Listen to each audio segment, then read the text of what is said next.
Bismillahirrahmanirrahim. Assalamualaikum warahmatullahi wabarakatuh. Kembali bersama saya Dr. Rado Yendra bersama Rado Institute. Kita kembali mengudara di malam hari untuk mengisi dunia maya Indonesia dengan berbagai kegiatan Tridharma perguruan tinggi. Suatu kegiatan yaitu bedah riset artikel akan kita tuntaskan pada malam ini, yaitu pembahasan model peluang Kafia Manoharan Inverse Weibull Distribution dengan menggunakan teknik Bayesian Markov Chain Monte Carlo. Apa itu peluang, apa itu model peluang karya Manoharan Inverse Weibull Distribution telah kita bahas sebelumnya.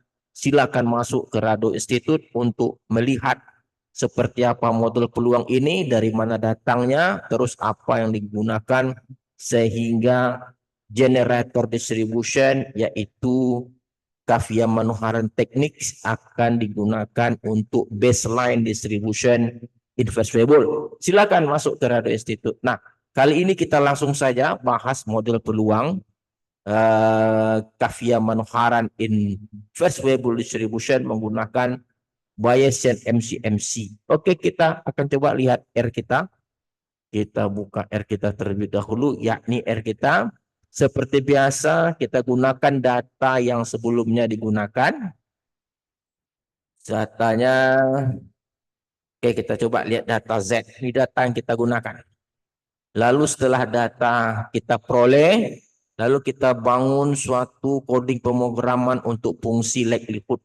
Ingat, ini fungsi likelihood, bukan fungsi log likelihood. Fungsi likelihood adalah perkalian fungsi densitas peluang sampai ke N. Oke? Ini dia fungsi densitasnya yang kita sorot. Ada dua parameter di sini, parameter U dan parameter T, di mana U nantinya merupakan parameter 1 atau delta, sedangkan T parameter 2 atau gamma. Yang dikatakan sebagai likelihoodnya ini perkalian fungsi densitas yang kita sorot tadi.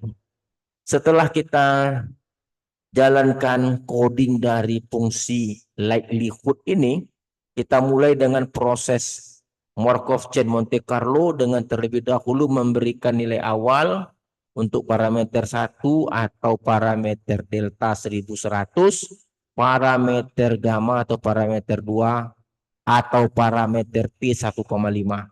Lalu kita akan laksanakan sebanyak 10.000 kali proses iterasi dengan nilai error untuk parameter U. U adalah parameter 1 atau delta. Dan ini adalah error untuk parameter 2 atau gamma. Lalu kita ingat rumusnya adalah posterior density. Itu merupakan hasil kali fungsi likelihood di atas tadi dikalikan dengan prior non-information terdistribusi secara gamma. Karena ada dua parameter, maka ini adalah posterior density untuk parameter 1, dan ini adalah posterior density untuk parameter 2. Coba kita runkan saja, kita lihat hasilnya. Kita coba jalankan. Oke, kita run. Kita biarkan saja dia berproses. Karena seperti biasa, Bayesian MCMC ini memang tergantung kepada kecanggihan fasilitas, karena proses iterasinya itu besar-besar. Ada 10.000, 100.000, oke, ada 50.000. Semakin besar iterasi semakin baik, tetapi tentu tergantung kepada fasilitas. Kalau laptopnya canggih, oke. Nah, kebetulan laptop kita ini laptop menengah, tidak jelek, tidak buruk, makanya kita 10.000 cukup. Nah, selesai proses iterasi, kita coba intip bentuk trace plot dan posterior density. Kita lihat bentuknya. Nah, ini posterior density untuk parameter 1 delta, dan yang ini yang biru adalah untuk trace plot parameter 2 atau gamma. Di mana nanti kita ambil sebagai salah satu parameter, ambil mediannya atau puncak tertinggi boleh. Seperti yang biru ini kan nampak nih di antara 2,4 sampai seterusnya.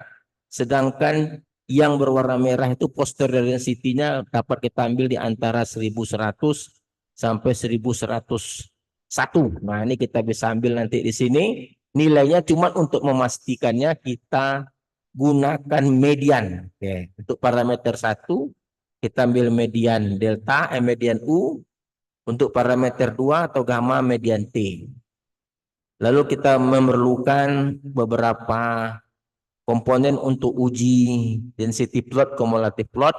Susun dulu parameter kita, urutan pertama delta, urutan kedua gamma.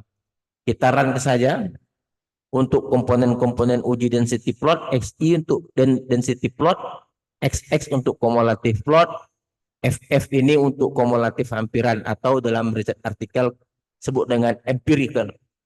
Nah, ini definisi dari fungsi densitas. Ada D, ini fungsi densitas, D itu density. Untuk model peluang Kavia Manoharan inverse Weibull atau KMIW. Ini fungsi densitasnya. Oke? Dan ini adalah kumulatifnya. Ini kumulatifnya. Seperti pada equation 5 dalam riset artikel. Ini fungsi kumulatifnya. Oke. Kita runkan fungsi densitas dan fungsi kumulatif. Lalu kita model bentuklah density plot memasangkan histogram dengan D. Ini ada D nanti di sini nih. Mana dia D? Nih memasangkan dengan D. Histogram dengan density-nya. Kalau kumulatif memasangkan plot empirical dengan P. Nih P ke MIW ini adalah kumulatif seperti yang digambarkan. Nih dia, ini kumulatif. Oke. Lalu kita coba lihat hasilnya, kita run, kita coba lihat hasilnya. Oke, kita coba lihat kita hasilnya. Wah, keren sekali. Kita lihat yang berwarna merah itu garisnya itu adalah histogram mampu ditangkap oleh pemodelan kita tadi yang menggunakan parameter yang menggunakan Bayesian MCMC itu hampir sempurna menangkap histogram. Sedangkan kumulatifnya pun begitu juga, sangat sempurna menghampiri kumulatif hampiran empirical CDF yang berwarna biru itu fungsi tangga step function. Itu merupakan suatu empirical CDF yang dihasilkan rumusnya adalah I kurang 0,5/n. Yang merah ini adalah yang P tadi, PKMIW. Kumulatif dari Kavia Manoharan inverse Weibull. Jadi dari dua hal ini dapat kita lihat bahwa sekali lagi dalam Rado Institute kita berhasil mempersembahkan coding-coding pemrograman untuk solusi sebagai penyelesaian dari bedah riset artikel yang kita bahas. Oke, saya rasa kajian ini sangat menarik malam ini. Jumpa lagi pada sesi berikutnya.